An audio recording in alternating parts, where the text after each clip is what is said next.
Assalamualaikum. Kanagum lay bro mi pong. Lady thopi ro are sasi.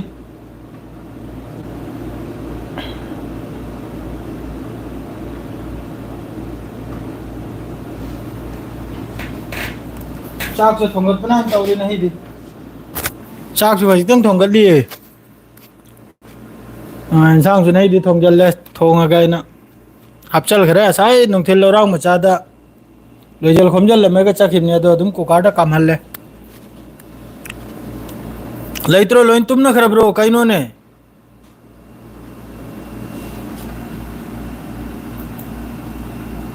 Live sulta chalo mare ne do sani ne. Am hakti lag le. Tumba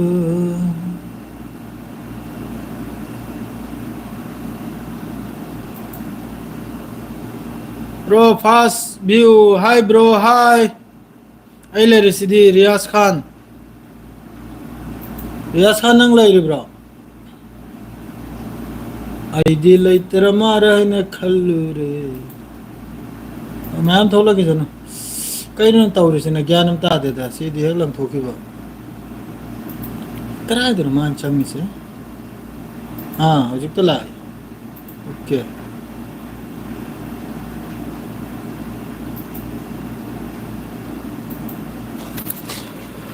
Assalamualaikum kanagum lay bro.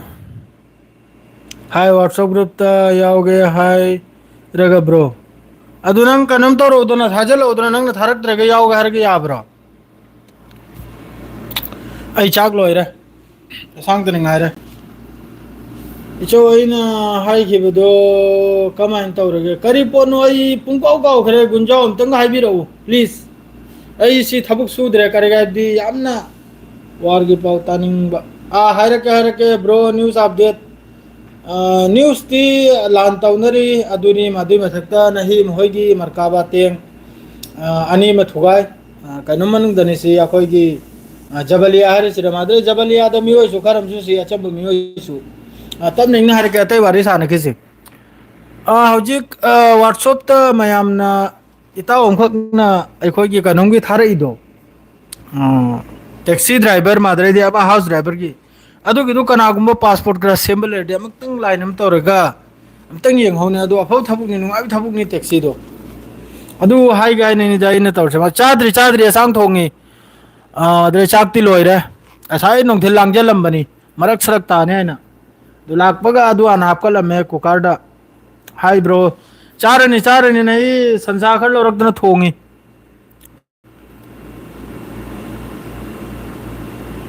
bro ki mogaile thank you Riyaz Khan Lebanon ki warsi o Lebanon si ki paw sin khoi ta dri bra ma khoi gi hauji ki gilat haibra gelot haibra du gelot to lo tho khare do na Netanyahu na thomdo kharam ne do adu ki mong cha dre Israel hauji mong supcha cha dre madre di nungai tab paw am na bu apaw mi am khaki channel ma delete taw khare ma du subscriber kam se kam 60-70,000 yaujiramni aikoina Jubair bhai aikoina sumlan ki paw se ma ki dana bu khar henjan na video kra na pungai da henjan na maming sa pallungai da ma ki dile tu chakra subscriber kam se kam 60,000 lo moi ni ma ki do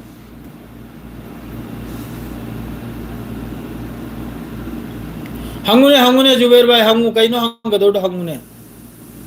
hangu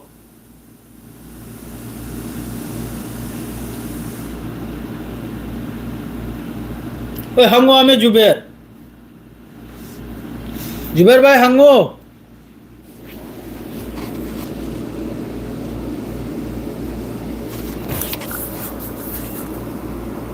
nai kaino photo se mamjali se kari kino ine lighting pi dri bra o sine ne dan ai talang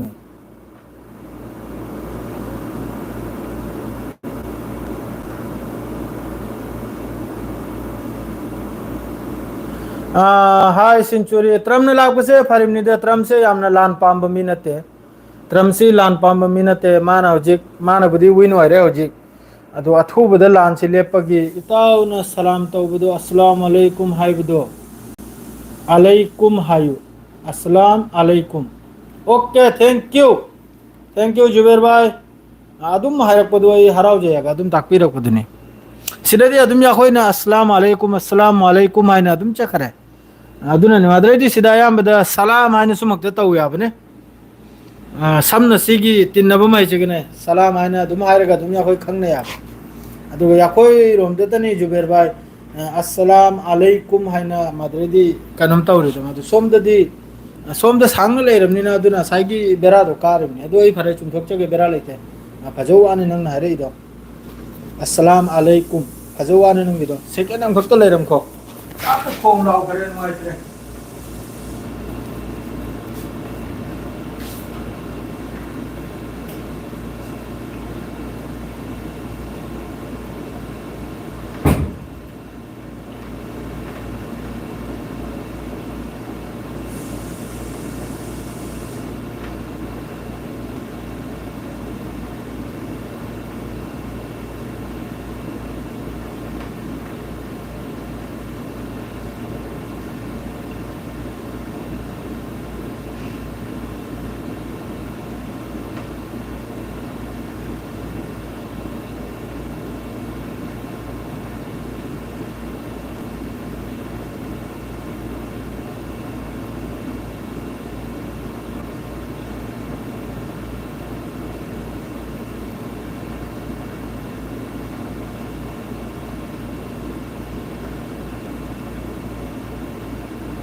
लोइजरे पुजल लाइन सांग अदुम तो खोंगमल्ले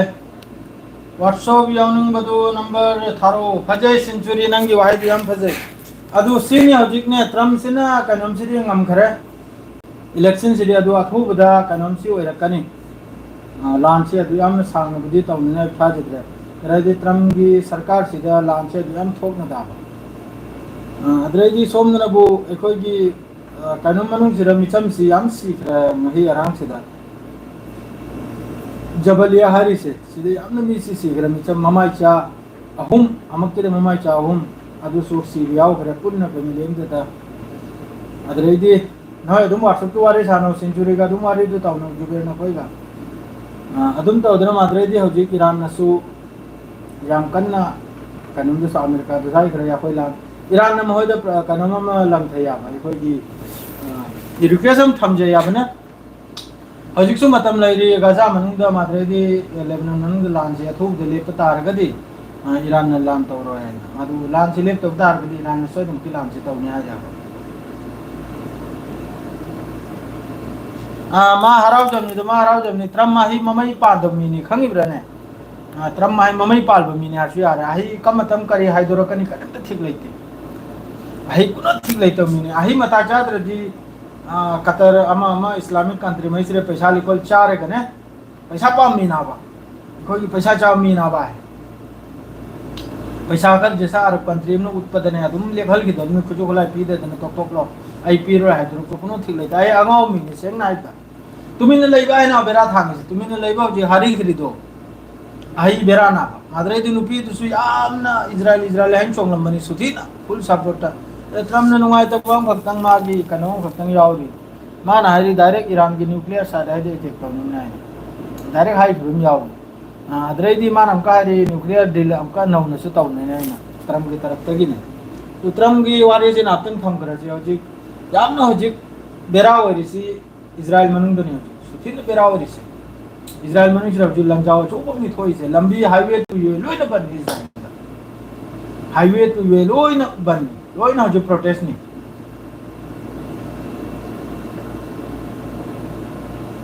20 comment pin da kam pin noi khang da ni tao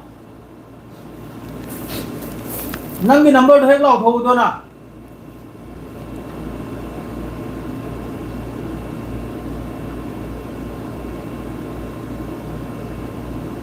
lau no noi ma sen khak na ro adrai di hoji ita om khak na mai du khajam ni akhoi hoji ki si akhoi rom da suni akhoi meti pangal nu pi si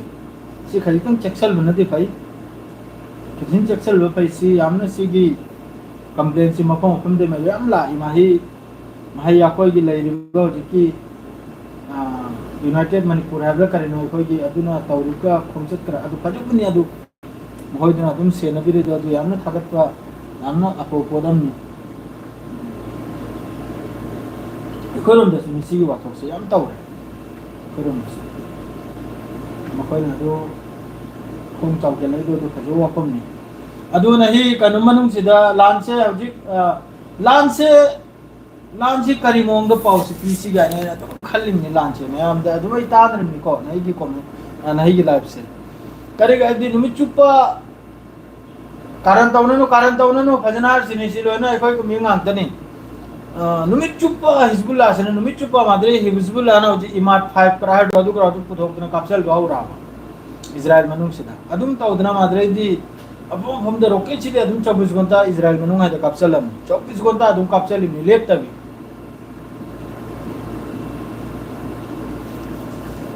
comment की दो 3 the चंगले ग pin तवरो comment की 2 3 दु कराय comment की draw ammo सीधा top चाट ले रे लिप चाट ले रे सुपर चाट ले रे नॉन ले रे अदर दी अतई कराय कमेंट की नंग 2 3 आ गई तो mahi ang seng doki si natra di mahi na horal pa i bira mkara ni comment ki 2 3 se karai ni hey oi century haru ne kai duno ni maming si de changlo okay ni maming de changle adrai di 8s moderator remove report century kari karno 8s de moderator si de menes sinate si di मेरा थाम रहा नहीं okay Zuber भाई पाव है बुबू जुबेर भाई पाव सीता को जी Israel मनुंग दे याम साथी ना कानून से प्रोटेस्ट सी तौरी मादरे दी ईरान न सुमा की ईरान की सुप्रीम लीडर ना हाइदो खरे न कोई रेडी दले युवाई ना रेडी दले दी पूरा लान से ताबगी ने कानून की मथकता या कोई इजराइल की मथकता लान से ताबगी ईरान की सुप्रीम लीडर ना हाइदो खरे रेडी दले युवाई ना ईरान की मिल होइना रेडी नि लान की दमकता बस ऑर्डर खतनी ngai दिसे अद्रेडी हजि ईरान न तौगदर जिना मोहगी वार हेछि तेन डेंजरस ओइबा हाने तौखिबदुदगी हेन चावबा अदुइ मोंग द तौबगी मोहगी कानुमनि ईरान की मोहगी कानुम से अद्रेडी गाजा मनुंग दा मियो एचम यामन सी अदु खतनी नहि गिसन अदु की पिन गी सी कम नोइन तौगदु से मैसेज अंते रो येंगे याब्रा ना चाक लामन नहीं हक्सांग से सुम निकले सेम ना है वीडियो में सेम न ले वीडियो दो थांगल के वीडियो दो ना ना वारी से फजनी लान लांग गया म वारी से वीडियो दो फजन सेम न थम याबने लाइन दो लिंक दो करिनो ओके ना को सेंचुरी द नमले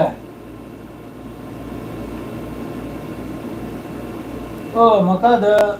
करे करने ले इसे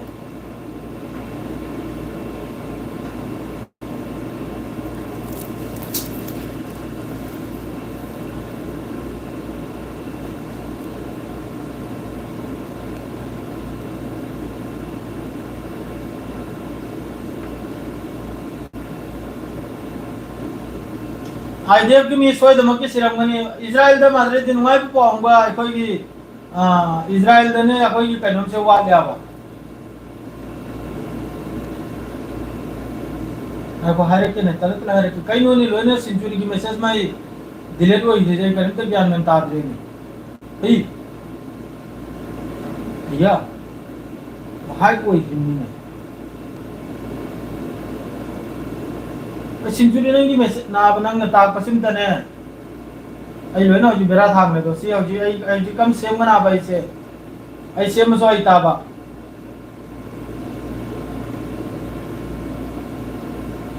कोक साल ने कनाई बनी चंगे गन पिना कर से नंबर से नहीं को तौरके तौरगे ए सिसु यागिद्रे दो पासपोर्ट सिसु वमा इरसलनाकुम मिन ज़ालिमीन सदक़ल्लाहुल अज़ीम नसीब मैते पांगल ओके नाइको नाइको सेकंड होते नाइको नो कोई मैम नाइको सिनते सी लाले मैते पांगल लोक ओके मैते पांगल लाइक सिला okay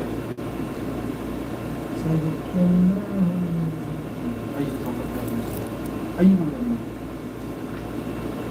kada ada message from sira number भी रखे उनको 00966 58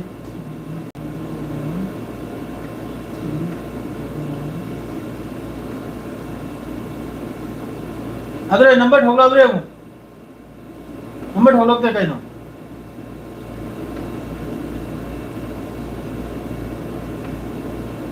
नंबर कहीं ना इन था रेगुलर आखिरी से नंबर हाफ क्रम नहीं ओ तब भी दो ना नंबर हाफ क्रम नहीं ताऊ सिंह दो हजिक इज़राइल मनुष्य से मकोई की लान मिसी सुथीन वाले मादरे दी हजिक मोई योग गेलोन सिबु तांथोई से गेलेन सिबु तांथोई से सी मरम मरी मंगा कर ले दुन निमा तांथोई से मासी अपोमी आइसिरा फतोमी आइसिरा करंत करंग सेना द या कोई जिरा की तेना आप तुमला यस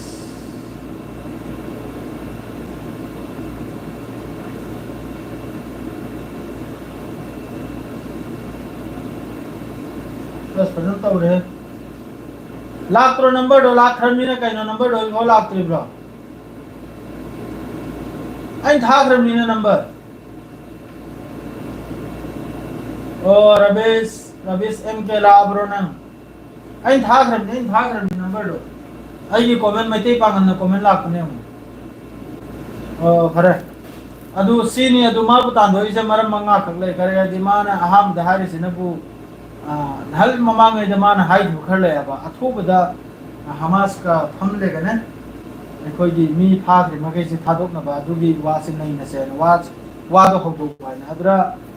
नेतन्याहु ने याकिदे नंबर अदरा दुई नंबर दनबु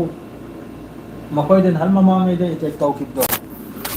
हमास ने महोइद लान ताकिदो अदुगी दो करी मोंग दो मखोगी असोइबनो अदु थिदो आइना अदुगी सु कमिटी इम सेमेगा अदुगी थिदो आइना करी मोंग सोइग्रिमने अदुदसु नेतन्याहु ना आइकी हौजिक मतम नते हौजिक लान तौबु मतम नेना असिगुम्बा कोंगाई अमा लैदना मासिगा खर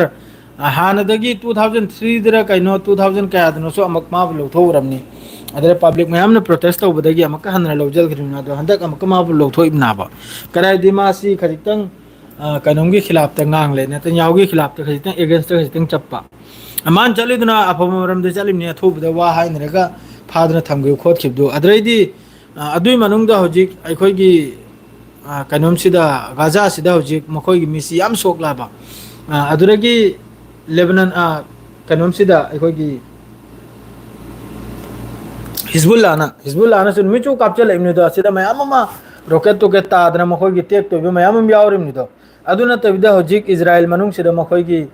लानमी से सुथीन वाला लानमी से वाले अदुना सु अयामद मखोइ सिदा हौजिक प्रोटेस्ट याम कन चलीरी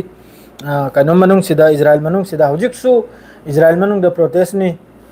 अदुगा लोइनना हिजबुल्लाह न सु कापचल पतोकते इराक न सु कापचल बतोकते माद्रेदी मखोइगी अल कासिम ब्रिगेड न सु अटैक तौबा अद्रेदी मखोइगी एम्बुश तौबा सिने तौबा मयामम ले अदु सु लेपते अदुनी नहिगी पावसे अतैदी पावसे थोइदोकप नहिगी करिगाइदी न्यूज सि लोइना कइनोलम चखिदना ने इताउ मयामने ट्रम लोमदे लोइने चखिदना अखोइगी कइनोमसी अल जजीरा की अमा न्यूज सि करिमते सोमदे पावसे फोंदोरत्रा सेंग नाइदा अहमदे तो लोइन चखराबा अल जजीरा दे कसुले दे नहीं न्यूज चम नाइदा यामना हजि कइनोमोरिसि अखोइगी कइनोम तान थोकपसे सि खक्तनी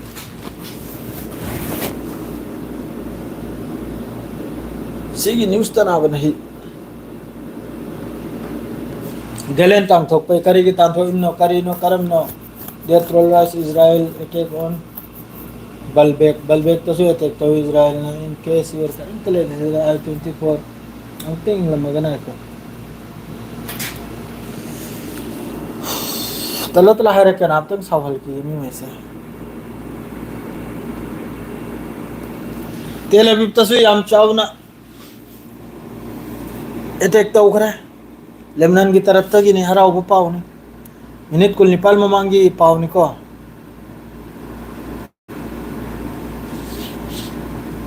अजी मिनट कुल नेपाल में मांगी पाव नहीं लेबनान ने चाव नहीं अटैक तो उखरा इजराइल दे सीधी कहने लो इन चाय करे दोनों सीधी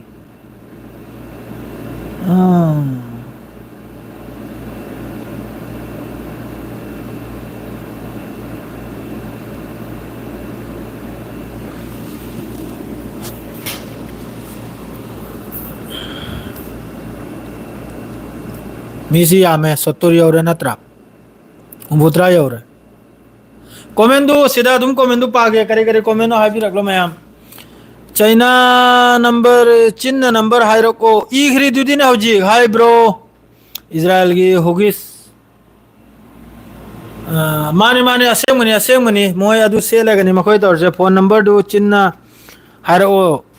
009665830139998 यार बा लाख तैयार से कहीं उन्होंने कहीं इन ई करेगा करेगी लाख कोई दौड़ उन्होंने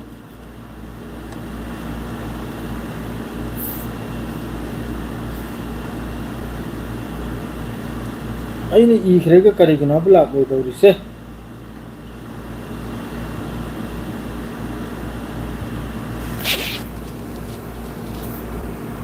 76 watching wale ama ari bai dai live lak lagi rani amaktan ari bagi kanama da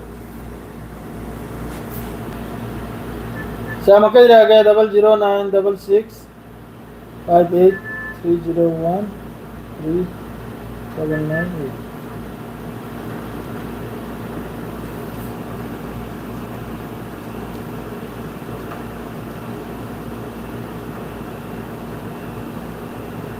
नक्की नहीं कई ने हम जोनी इग्रेगमान छत्री से लाभ रहे हूं लाभ करो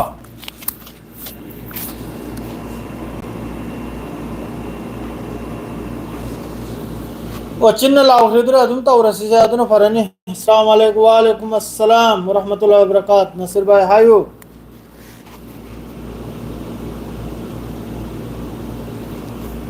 अरे इधर अपनी फनी कलेक्शन ना नोय कॉल दी तो नरोय सी को कॉल सी याद है हां लाउ थोरी सी मैं आमदा मादरे लखत है न कोई मुबारक लग वारो कने व्हाट्सएप कॉल याद है नंग जो हाइनिंग मादरे दी प्लीज इताओ मैं आमदा की रिक्वेस्ट में चाम फक्तंगा कोई पर्सनल तो नरोय सी को ग्रुप ते जैसा हंगिंग जैसा कनम तो नंग बले सो अदुम ग्रुप ता चाइनिंग बले रसु ग्रुप ते चाइ बिरो उसेंग ना दा थीने ngangiंग बले सु ग्रुप ते ngang बिरो अब पर्सनल तो रोय सा वार नहीं ये वीडियो इन थांग लगे तुम मगे नहीं याद रख सांग चाक सलाम नसीर हां सलाम वालेकुम नहीं गिलो नहीं